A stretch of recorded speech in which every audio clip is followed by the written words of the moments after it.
बेहद की अविनाशी परम शांति। बेहदर परम ज्ञान आत्मज्ञान पाख। बेहदर ज्ञानर परिचय। गीतारे लेखा अछि, जेबे जेबे धर्मर ग्लानि होइथाए परमात्मा एही सृष्टि रे साधारण रूप रे आसी अधर्मर अंत करिथांती। पण आजी धर्म को नहीं अत्याचार हेउ नहीं? पण आजी मनुष्य जानवर समान बनी जाई नहीं? आजी दुनिया एते तळकु तळकु जाउछि काहींकी? याठारो कलिजुग आउ कौन हेब? जहाँ आमे एई आखिरे देखुचंती कौन ताहा ही सत्य अटे? ए पांततर मृत्युलोकरे किपरि आउ केबे आसिले? एहार रहस्य किए कहि परिबो? एहार रहस्य केही धर्मपिता धर्मगुरु महात्मा कहि पारिबे नाही।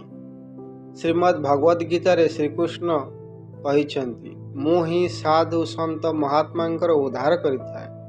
परमात्मा ही आमकु एही मृत्युलोकरू अमरलोक नहीं जीवा पाई दिव्य ज्ञान दे पारिबे। आमे किपरि ए पांततर दुनियारू बाहरी परम तत्वर दुनिया को जाई परिबा? एही दिव्य ज्ञान परमात्मा ठारो प्राप्त होई पारिबो। जेपरि प्रथमे मार गर्भरे बीजारोपण होइथाए, परे आकार बनी थाए, धीरे धीरे पांततर पुतुला बनी थाए। सेहीपरि आमे निराकारीरू आकारी, आकारीरू साकारी आसीगले। जेबे ना धरती ना वायु ना आकाश थिला, पुणी कौन थिला? ए चांद तारा नक्षत्र कोठू आसिला? आमे प्रथमे कोठी थिले? आमे पृथ्वी लोक को किपरि आसिले? जहाँ आमे ई स्थूल आखिरे देखुचंती, यदि से असत्य ताहले सत्य कौन? आमर देवी देवता कुआडे गले? कौन आमर देवी देवता मनुष्य बनी जाइछंती? आज जेते सबु धर्म अछि से सबु किछि हजार वर्ष हेला आसचंती। जेबे आमर ब्रह्मांड खर्ब वर्ष पुरुणा अटे। एई धर्मपिता मानकर पूर्वज किए? जेबे धर्म नथिला तो कौन थिला? कौन परमात्मा धर्म रे बंधा होइछंती? कौन घरे बसी परमात्मा को प्राप्त करि परिबा? पृथ्वी आम ब्रह्मांडर एक छुंची मुन परी समान अटे। आम शास्त्रे लेखा अछि, प्रतिपल अनंत कोटि ब्रह्मांड बनुछि बिगुड़ुछि, माने सर्जन विसर्जन। ताहले अनंत कोटि ब्रह्मांड कौन? किपरि बनिला? किए बनेइला? एहार मालिक किए? किपरि एहाकु चलाउछंती? किपरि चालुछि? किपरि एहार विसर्जन करंती? एहार आदि मध्य अंतर रहस्य कौन अटे? ए सबु प्रश्नर उत्तर पाइबा पाई बेहदर ज्ञान सागर आमको सेई गहराई रे नहीं जाए, जेउठी पहुँचिले आत्मा को सब प्रश्नर उत्तर मिली थाए। आत्म परम ज्ञान को प्राप्त करी परम शांतिर मार्ग रे अग्रसर हुए। यही आत्मार खोज अटे परम शांति। विषय सूची अध्याय हद आउ बेहदर आत्मा। द्वितीय अध्याय शिव महाशिव परम महाशिव भितरे अंतर। तृतीय अध्याय ब्रह्मांगर समय। चतुर्थ अध्याय बेहदर विश्व केते बड़। पंचम अध्याय बेहदर बाप किए। 6 अध्याय बेहदर योग कहा सहित। सप्तम अध्याय बेहदर विश्वर परिवर्तन महामंत्र। अष्टम अध्याय विनाश नुहे एबे हब महाविश्व परिवर्तन। नवम अध्याय स्वपरिवर्तन ही विश्व परिवर्तन। दशम अध्याय किपरि बनिब सहयोगी। 11 अध्याय आत्मस्वरूप रे परम लाइटर प्राप्ति। 12 अध्याय यूट्यूब चैनल महत्वपूर्ण जानकारी संपर्क किपरि करिबा। 13 अध्याय मांकर दिव्य संदेश। 14 अध्याय परम महासंकल्प। हद आउ बेहदर आत्मा। प्रथम अध्याय हद माने पांतत्व, बेहद माने हदर दुनिया ठारो उपरे परम तत्वर दुनिया। ଏହି ପାନ୍ତତ୍ଵ ଦୁନିଆ ଠାରୁ ଉପରର ଦୁନିଆ, ତାକୁ ବେହେଦ କୁହାଯାଏ।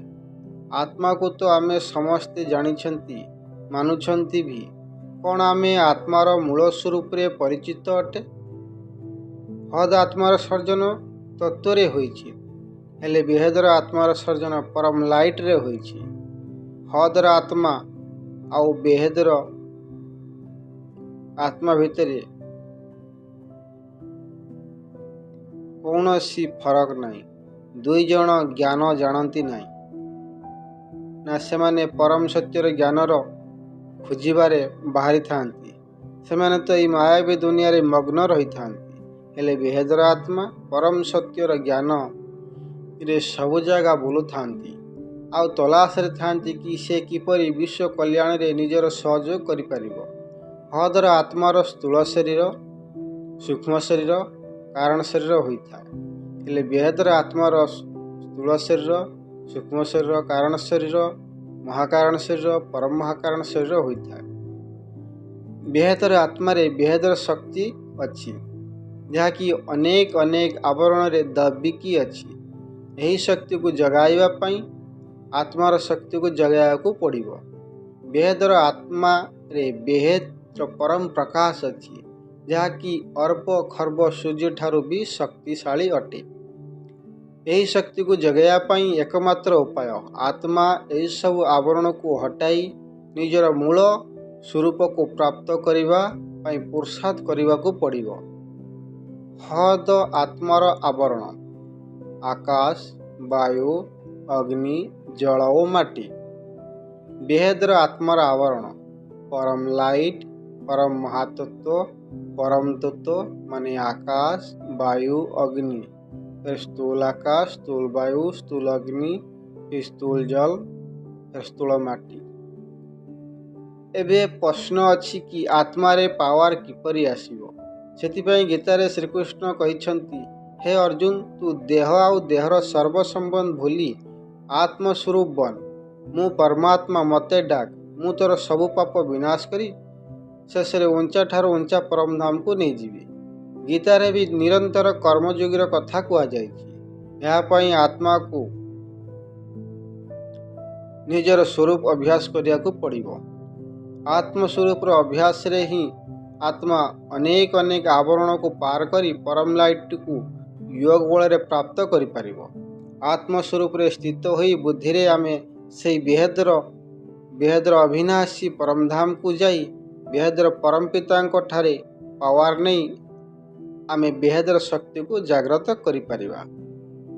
ବେହେଦର ପାୱାର ହାଉସ୍ ଠାରୁ ପାୱାର ପ୍ରାପ୍ତ କରିବା ପାଇଁ ଆମେ ସାରି ଆବରଣକୁ ପାର କରିବାକୁ ପଡ଼ିବ। ଆତ୍ମା ଯେବେ ପରମ ଲାଇଟ ପ୍ରାପ୍ତ କରିଥାଏ, ସର୍ବପ୍ରଥମେ ଆକାଶ ତତ୍ତ୍ୱ ଗ୍ରହଣ କରୁଥାଏ। ଆକାଶ ତତ୍ତ୍ୱ ତାକୁ ଗ୍ରହଣ କରି ପରମ ବାୟୁ, ପରମ ଅଗ୍ନିରେ ପରିବର୍ତ୍ତିତ କରିଦିଏ। କାହିଁକି ନା ଆମର ବାୟୁମଣ୍ଡଳ ନକାରାତ୍ମକ ଉର୍ଜାରେ ଭରି ହୋଇ ଅଛି, ଯେଉଁଥିପାଇଁ ପରମ ଲାଇଟକୁ ବାୟୁମଣ୍ଡଳରେ ବିସର୍ଜିତ କରିଦେବ। ସେଥିପାଇଁ ପରମ ଲାଇଟକୁ ପ୍ରାପ୍ତ କରିବା ପାଇଁ ଏହି ଆବରଣକୁ ହଟାଇବା ଅତ୍ୟନ୍ତ ଆବଶ୍ୟକ ଅଟେ। ସେଥିପାଇଁ ଆମକୁ ପରମ ଜ୍ଞାନ ଧାରଣ କରିବାକୁ ପଡ଼ିବ ଆଉ ନିରନ୍ତର କର୍ମଯୋଗୀର ଅଭ୍ୟାସ ଦ୍ୱାରା ନିଜର ଆତ୍ମାର ଜ୍ୟୋତିକୁ ଜାଗ୍ରତ କରିବାକୁ ପଡ଼ିବ। ଏକ ଦୀପକୁ ଜଳାଇବା ପାଇଁ ଏକ ତିଲ ବହୁତ ହୋଇଥାଏ। ସେଥିପାଇଁ ଆତ୍ମା ଦିଆ ଜଳିଲେ, ସେହିପରି ଆତ୍ମାର ଦିଆ ଜଳିଲେ ଆତ୍ମାର ଉପରର ଆବରଣ ହଟିଯିବ ଆଉ ଆତ୍ମା ନିଜର ମୂଳ ସ୍ୱରୂପକୁ ପ୍ରାପ୍ତ କରିନେବ। ପରମ ଶାନ୍ତ। ଦ୍ୱିତୀୟ ଅଧ୍ୟାୟ। ଶିବ, ମହାଶିବ ଆଉ ପରମ ମହାଶିବ ଭିତରେ ଅନ୍ତର। ଶିବଙ୍କୁ କ'ଣ ସ୍ୱୟମ୍ଭୁ କହିବା? ପ୍ରଶ୍ନୋତ୍ତର। କ'ଣ ଶିବଙ୍କର ବି ମୃତ୍ୟୁ ହୋଇଥାଏ? ଶିବ ପରମାତ୍ମା ଅଟେ। ତାଙ୍କର ଆତ୍ମା ପରମ ପ୍ରକାଶରେ ବନିଛି। ଶିବ ଆମ ବ୍ରହ୍ମାଣ୍ଡର ମାଲିକ ଅର୍ଥାତ୍ ରଚୟିତା ଅଟେ। ଶିବ ନିରାକାରୀ ରୂପରେ ରଚନା କରନ୍ତି। ଶିବ ନିରାକାରୀରୁ ଆକାରୀ ବନିଥାନ୍ତି। ଶିବ ଶକ୍ତି ରୂପରେ ଶଙ୍କର ପାର୍ବତୀ ଶିବଶକ୍ତିଙ୍କର ସାକାରୀ ରୂପ ଅଟନ୍ତି। ଶିବଶକ୍ତି ରୂପରେ ଶଙ୍କର ପାର୍ବତୀ ଶିବଶକ୍ତିଙ୍କର ସାକାରୀ ରୂପ ଅଟନ୍ତି। ଶିବଙ୍କୁ ସ୍ୱୟମ୍ଭୁ କହିବା ନାହିଁ, ତାଙ୍କର ବି ରଚୟିତା ଅଛି। ତାଙ୍କର ରଚୟିତା ମହାଶିବ ଅଟେ। ମହାଶିବ ଗ୍ୟାଲେକ୍ସି ବା ଆକାଶଗଙ୍ଗାର ମାଲିକ ଅଟେ। ଅନନ୍ତ କୋଟି ବ୍ରହ୍ମାଣ୍ଡ ଅଛି। ସବୁ ବ୍ରହ୍ମାଣ୍ଡର ମାଲିକ ଶିବ ଅଟନ୍ତି। ଅନନ୍ତ କୋଟି ଶିବ ଅଛନ୍ତି। ମହାଶିବଙ୍କର ବି ରଚୟିତା ବି ଅଛନ୍ତି। ମହାଶିବଙ୍କର ରଚୟିତା ପରମ ମହାଶିବ, ଯିଏ ୟୁନିଭର୍ସ ବା ପରମ ମହାବ୍ରହ୍ମାଣ୍ଡର ମାଲିକ ଅଟନ୍ତି। ଯେବେ ବ୍ରହ୍ମାଣ୍ଡ ଆରମ୍ଭ ହୁଏ ତେବେ ଶିବଙ୍କର ସମୟ ଆରମ୍ଭ ହୁଏ। ଯେବେ ମହାଶିବ ଏକ ସଂକଳ୍ପ କଲେ ମୁଁ ଏକରୁ ଅନେକ ହୋଇଯାଏ, ପରମ ପ୍ରକାଶର ଟୁକୁଡ଼ା ହେଲା, ଅନନ୍ତ କୋଟି ଶିବ ବନିଲେ। ଶିବ ବି ନିରାକାରୀରୁ ଆକାରୀ ବନିଲେ। ଆକାରୀ ଶିବ ଶକ୍ତି ଦ୍ୱାରା ବିଷ୍ଣୁଙ୍କର ରଚନା କଲେ। ବିଷ୍ଣୁଙ୍କ ନାଭିରୁ ବ୍ରହ୍ମା ବନିଲେ। ବ୍ରହ୍ମାନି ସଂକଳ୍ପ ଦ୍ୱାରା ଫରିସ୍ତା ବନାଇଲେ। ସର୍ବପ୍ରଥମେ ଫରିସ୍ତାର ଦୁନିଆ ବନିଲା। ଫରିସ୍ତାରୁ ଦେବତା ବନିଲେ। ପରେ ଦେବତାରୁ ମନୁଷ୍ୟ ବନିଲେ। ସଂକଳ୍ପ କରି ଚାଲିଲେ। ଆଉ ବ୍ରହ୍ମାଣ୍ଡ ତଳକୁ ତଳକୁ ଆସିଗଲା। ଆଉ ପ୍ରଳୟ କଳ୍ପ ପ୍ରଳୟ ହୋଇ ଚାଲିଲା। ବ୍ରହ୍ମାଣ୍ଡର ସର୍ଜନ ବିସର୍ଜନ ହୋଇ ଚାଲିଲା। ଶିବନେ ସଂକଳ୍ପ ଦ୍ୱାରା ନିଜ ଭିତରୁ ଶକ୍ତିକୁ ରଚନା କଲେ। ଶିବ ଶକ୍ତି ଶିବପୁରୀରେ ରହିଥାନ୍ତି। ଶଙ୍କର ପାର୍ବତୀ ହିମାଳୟରେ ରହୁଛନ୍ତି। ଏକ ବ୍ରହ୍ମାଣ୍ଡ ମାନେ ଏକ ସୂର୍ଯ୍ୟ, ଏକ ବ୍ରହ୍ମାଣ୍ଡ ମାନେ ଏକ ଶିବ। ଏହିପରି ଅନନ୍ତ କୋଟି ବ୍ରହ୍ମାଣ୍ଡ ଅଛି, ତ ଅନନ୍ତ କୋଟି ଶିବ ହେବା ଦରକାର। ଏହିପରି ଅନନ୍ତ କୋଟି ବ୍ରହ୍ମାଣ୍ଡ ଅଛି, ତ ଅନନ୍ତ କୋଟି ଶିବ ହେବା ଦରକାର। ଯଦି ଶିବ ଅନନ୍ତ, ତାହେଲେ ଶିବଙ୍କର ରଚୟିତା କିଏ? ଶିବଙ୍କର ରଚୟିତା ହେଲେ ମହାଶିବ, ଯିଏ ମହାବ୍ରହ୍ମାଣ୍ଡ ବା ଗ୍ୟାଲେକ୍ସିର ମାଲିକ ଅଟନ୍ତି। ଆମେ ଜାଣିଲେ କି ଖର୍ବ ମହାଶିବ ଅଛନ୍ତି। ଜରୁର ଖର୍ବ ମହାଶିବ ଅଛନ୍ତି। ମହାଶିବଙ୍କର ବି ରଚୟିତା ଅଛନ୍ତି, ପରମ ମହାଶିବ। ପରମ ମହାଶିବ ୟୁନିଭର୍ସର ରଚୟିତା ଅଟନ୍ତି। ବିଜ୍ଞାନ ଅନୁସାରେ ଏହିପରି ୟୁନିଭର୍ସ 10 ପଛରେ 500 ଶୂନ ଲଗାଅ ତ ଜରୁର ଏତିଏ ପରମ ମହାଶିବ ଅଛନ୍ତି। ବେହେଦର ବିଶ୍ୱ ଅନନ୍ତ ଅଟେ, ତାହାର ବି ରଚୟିତା ଅଲଗା ଅଲଗା ଅଛନ୍ତି। ଶିବ ମହାଶିବ ପରମ ମହାଶିବକୁ ବୁଝିବା ପାଇଁ ଆମେ ସମୟକୁ ବୁଝିବାକୁ ହେବ। ଏକ ସୂର୍ଯ୍ୟ ମାନେ ଏକ ବ୍ରହ୍ମାଣ୍ଡ। ଏକ ବ୍ରହ୍ମାଣ୍ଡର ରଚୟିତା ଏକ ଶିବ ଅଟନ୍ତି। ଶିବଙ୍କର ସମୟ ଏହି ବ୍ରହ୍ମାଣ୍ଡ ସହିତ ଯୋଡ଼ି ଅଛି। ବ୍ରହ୍ମାଣ୍ଡର ସମୟ ଆରମ୍ଭ ହେଲା ମାତ୍ରେ ଶିବଙ୍କର ସମୟ ଆରମ୍ଭ ହୋଇଯାଏ। ଏହିପରି ଆମ ଶାସ୍ତ୍ରରେ କୁହାଯାଇଛି କି ଆମ ବ୍ରହ୍ମାଣ୍ଡର ଆୟୁଷ ବ୍ରହ୍ମାଙ୍କର 100 ବର୍ଷ। ବ୍ରହ୍ମାଙ୍କର 100 ବର୍ଷ ହେଲେ ଶିବଙ୍କର ପାୱାର ସମାପ୍ତ ହୋଇଯାଏ। ଶିବ ସୂର୍ଯ୍ୟ ଭିତରେ ପ୍ରବେଶ କରି ଅଗ୍ନି ବର୍ଷା କରନ୍ତି। ଶିବ ସୂର୍ଯ୍ୟ ଭିତରେ ପ୍ରବେଶ କରି ଅଗ୍ନି ବର୍ଷା କରନ୍ତି ଆଉ ସମ୍ପୂର୍ଣ୍ଣ ବ୍ରହ୍ମାଣ୍ଡକୁ ନିଜ ଭିତରେ ସମାହିତ କରିନିଅନ୍ତି। ଏହିପରି ଶିବ ବ୍ଲାକ୍ ହୋଲ୍ ବନିଯାଆନ୍ତି। ଆଜି ଆମ ଗ୍ୟାଲେକ୍ସିରେ ଅନେକ ବ୍ଲାକ୍ ହୋଲ୍ ଘୁରୁଛନ୍ତି। ବ୍ଲାକ୍ ହୋଲ୍ ଭିତରେ ବି ଶିବ ଅଛନ୍ତି। ବ୍ଲାକ୍ ହୋଲ୍ରେ ଗ୍ରେଭିଟି ଶକ୍ତି ଅଛି, ମାନେ ଚୈତନ୍ୟ ଶକ୍ତି। ଶିବ ଯେବେ ନିଜ ଭିତରୁ କାଳ ଅଗ୍ନି ବର୍ଷା କରନ୍ତି, ସୂର୍ଯ୍ୟ ଭିତରେ ନିଜର ବ୍ରହ୍ମାଣ୍ଡକୁ ସମାପ୍ତ କରିଦିଅନ୍ତି। ଯେବେ ନିଜ ଭିତରୁ ଶିବ କାଳ ଅଗ୍ନି ବର୍ଷା କରନ୍ତି ସୂର୍ଯ୍ୟ ଭିତରେ ପ୍ରବେଶ କରି, ତ ବ୍ରହ୍ମାଣ୍ଡକୁ ସମାପ୍ତ କରିଦିଅନ୍ତି। ଏ ବ୍ଲାକ୍ ହୋଲ୍ ବନିଯାଏ। ଆମ ଶାସ୍ତ୍ରରେ ଲେଖା ଅଛି ପ୍ରତି ସେକେଣ୍ଡରେ ଅନନ୍ତ କୋଟି ବ୍ରହ୍ମାଣ୍ଡ ବନୁଛି ବିଗୁଡ଼ୁଛି, ମାନେ ସର୍ଜନ ବିସର୍ଜନ। ଏହାର ମାନେ ମହାଶିବଙ୍କର 1 ସେକେଣ୍ଡରେ ଅନନ୍ତ କୋଟି ବ୍ରହ୍ମାଣ୍ଡ ବନୁଛି ବିଗୁଡ଼ୁଛି। ଯଦି ନିଜର ଘଡ଼ିକୁ ଦେଖ ତ ଶିବକୁ ସେକେଣ୍ଡର କଣ୍ଟା, ମହାଶିବଙ୍କୁ ମିନିଟର କଣ୍ଟା, ପରମ ମହାଶିବଙ୍କୁ ଘଣ୍ଟା କଣ୍ଟା, ତ ନିଜେ ଅନୁମାନ ଲଗାଇ ପାରିବ ବେହେଦର ବିଶ୍ୱର ରଚୟିତାର ଘଣ୍ଟା କେତେ ହେବ। ବ୍ରହ୍ମାଙ୍କର 100 ବର୍ଷ, ମହାଶିବଙ୍କର 1 ସେକେଣ୍ଡ ହୋଇଥାଏ। ବ୍ରହ୍ମାଙ୍କର 100 ବର୍ଷ, ମହାଶିବଙ୍କର 1 ସେକେଣ୍ଡ ହୋଇଥାଏ। ଯେବେ ଶିବଙ୍କର ପାୱାର ସରିଯାଏ, ତେବେ ସେ ନିଜର ବ୍ରହ୍ମାଣ୍ଡକୁ ବିସର୍ଜନ କରିଦିଅନ୍ତି। ଶିବ ବି ଜୀବ ବନିଯାଆନ୍ତି, ପରମାତ୍ମାରୁ ଆତ୍ମା ବନିଯାଆନ୍ତି। ଶିବ ନିରାକାରୀ ରୂପରେ ପରମଧାମରେ ରହିଥାନ୍ତି। ସେ ନିଜର ଅବତାର ଦ୍ୱାରା କାମ କରାଇଥାନ୍ତି। ନିରାକାରୀ ଶିବ ଶକ୍ତି ଦ୍ୱାରା କାମ କରାଇଥାନ୍ତି। ନିରାକାରୀ ଶିବ ଶକ୍ତିଙ୍କ ଦ୍ୱାରା କାମ କରାଇଥାନ୍ତି। ଶିବ ଶକ୍ତି ଶିବପୁରୀରେ ରହିଥାନ୍ତି। ଶିବ ଶକ୍ତି ଶଙ୍କର ପାର୍ବତୀଙ୍କ ଦ୍ୱାରା କାମ କରାଇଥାନ୍ତି। ଯେବେ ଧରତୀରେ ଆସୁରୀ ବୃତ୍ତି ବଢ଼ିଯାଏ ତ ପ୍ରଳୟ କରି ବିନାଶ କରିଥାନ୍ତି। 4 ଯୁଗ ବିତିଲେ ଅର୍ଦ୍ଧ ପ୍ରଳୟ ହୁଏ। ଏହିପରି 71 ଥର ଅର୍ଦ୍ଧ ପ୍ରଳୟ ହେଲେ ପ୍ରଳୟ ହୁଏ। ଯେବେ ଧର୍ମର ଗ୍ଲାନି ହୁଏ, ପାପ ଅତ୍ୟାଚାର ଅତି ହୁଏ, ଶିବ ଶଙ୍କର ଦ୍ୱାରା ତାଣ୍ଡବ କରାଇ ବିନାଶ କରାଇଥାନ୍ତି। ମହାଶିବ ବି ମହାକାଳ ପ୍ରଳୟ କରି ବିନାଶ କରିଥାନ୍ତି। ଆଉ ତାଙ୍କର ରୁମରେ ଅନନ୍ତ କୋଟି ବ୍ରହ୍ମାଣ୍ଡକୁ ସମାହିତ କରିଦିଅନ୍ତି। ଅର୍ଥାତ୍ ସର୍ଜନ ବିସର୍ଜନ ଚାଲୁଥାଏ।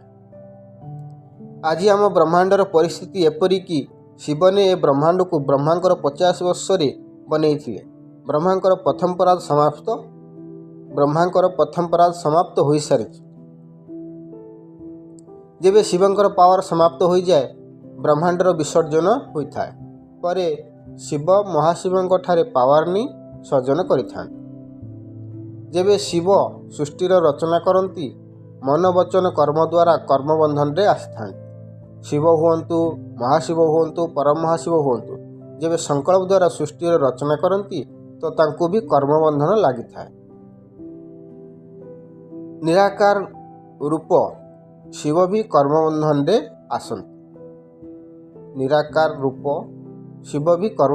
ଆସନ୍ତି।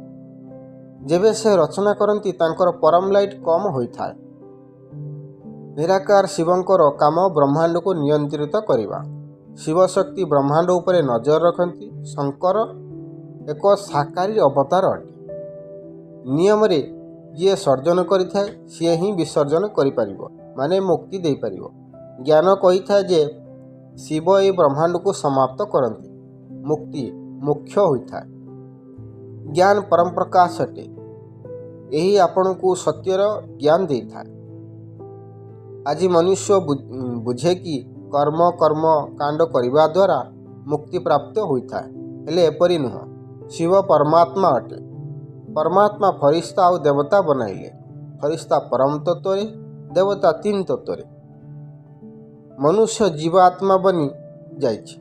ଜାନୁଆରକୁ ବି ଜୀବ କହିବା। ଯେଉଁ ମନୁଷ୍ୟ ଆତ୍ମା ପରମାତ୍ମାଙ୍କର ଜ୍ଞାନ ରଖିଥାଏ ତାକୁ ମନୁଷ୍ୟ କହିବା। ଯିଏ ପରମାତ୍ମାକୁ ଜାଣିନାହିଁ ତାକୁ ଜୀବ କହିବା। ମନୁଷ୍ୟକୁ ବି ଶିବଙ୍କର ଧ୍ୟାନ କରିବା ଦରକାର। ଶ୍ରୀମଦ୍ ଭଗବତ ଗୀତାରେ ଭଲ କଥା କୁହାଯାଇଛି। ହେ ଅର୍ଜୁନ, ଯଦି ତୁ ପରମ ପଦକୁ ପାଇବାକୁ ଚାହୁଁଛୁ, ପରମ ତତ୍ତ୍ୱକୁ ସୂର୍ଯ୍ୟ ଭଳି ନିଜର ଭିତରେ ପ୍ରକାଶିତ କରିନେ। ହେ ଅର୍ଜୁନ, ଯଦି ତୁ ପରମ ପଦକୁ ପାଇବାକୁ ଚାହୁଁଛୁ, ପରମ ତତ୍ତ୍ୱକୁ ସୂର୍ଯ୍ୟ ଭଳି ନିଜ ଭିତରେ ପ୍ରକାଶିତ କରିନେ, ତୁ ଜୀବନରେ ଆଉ ମୃତ୍ୟୁ ଚକ୍ରରୁ ଉପରକୁ ଚାଲିଯିବୁ ଆଉ ପରମ ପଦକୁ ପ୍ରାପ୍ତ କରିବୁ। କୃଷ୍ଣ ଅଲମାଇଟି ଅଥରିଟିଙ୍କର ଅଂଶ ଅବତାର ଥିଲେ। ଶ୍ରୀକୃଷ୍ଣ କହିଲେ ତୁ ମୋତେ ଡାକ, ସବୁ ଧର୍ମ ଛାଡ଼ି ମୋ ଶରଣରେ ଆ, ମୋତେ ଜାଣ, ମୁଁ ତୋତେ ଉଞ୍ଚାଠାରୁ ଉଞ୍ଚା ପରମଧାମକୁ ନେଇଯିବି। ସେଥିପାଇଁ ଗୀତାରେ କୁହାଯାଇଛି, ମୁଁ ଜପ ତପ ଧ୍ୟାନ ଯୋଗରେ ମିଳେ ନାହିଁ, ମୁଁ ଜ୍ଞାନରେ ମିଳେ। ପରମ ଶାନ୍ତ।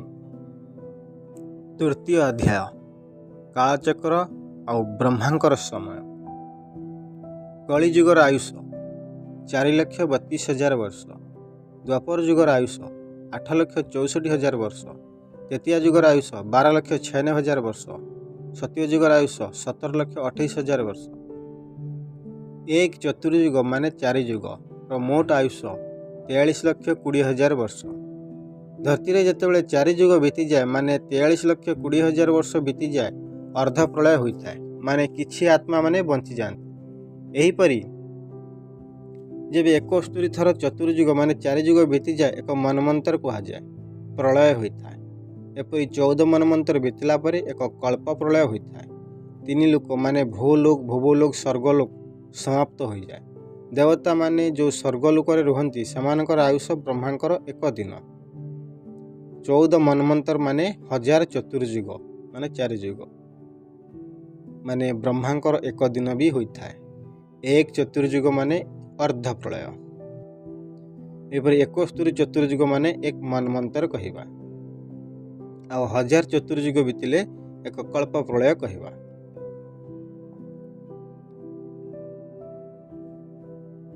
36,000 କଳ୍ପ ବିତିଲେ ଏକ ମହାକଳ୍ପ ପ୍ରଳୟ କହିବା।